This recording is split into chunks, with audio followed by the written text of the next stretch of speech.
সম্প্রতি এক সাক্ষাৎকারে নিজের বর্তমান ব্যস্ততা, মাসিক আয় এবং বিয়ে নিয়ে ভবিষ্যৎ পরিকল্পনার কথা অকপটে জানিয়েছেন এই ঢালিউড অভিনেত্রী।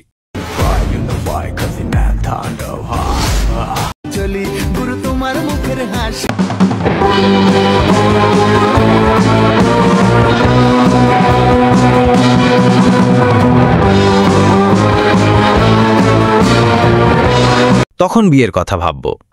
সোশ্যাল মিডিয়াতেও বেশ সরব এই অভিনেত্রী। নিয়মিত টিকটক ভিডিও তৈরি করেন, বিশেষ করে তার মামার সঙ্গে। সেই অভিজ্ঞতা প্রসঙ্গে দিঘি বলেন, আমার ছোটবেলায় নিজের ফোন ছিল না। মামার ফোনে প্রথম টিকটক ডাউনলোড করি, তাকে জোর করেই ভিডিওতে আনি। পরে দেখি মানুষ এটা দেখছে, লাইক করছে, তখন মামাও মজা পেতে শুরু করেন। মামার প্রসঙ্গে তিনি আরও বলেন, অনেকে অ্যাসিস্ট্যান্ট নিয়ে ঘোরে, আর আমি আমার গার্ডিয়ান মানে মামাকে নিয়েই শুটিংয়ে যাই। দিঘি প্রখ্যাত অভিনেতা সুব্রত চক্রবর্তী ও প্রয়াত অভিনেত্রী দোয়েল মেয়ে। শিশুশিল্পী হিসেবে দিঘি পেয়েছেন একাধিকবার জাতীয় চলচ্চিত্র পুরস্কার। বর্তমানে তিনি কাজ করছেন সিনেমা ও ওয়েব কন্টেন্টে নিয়মিতভাবে।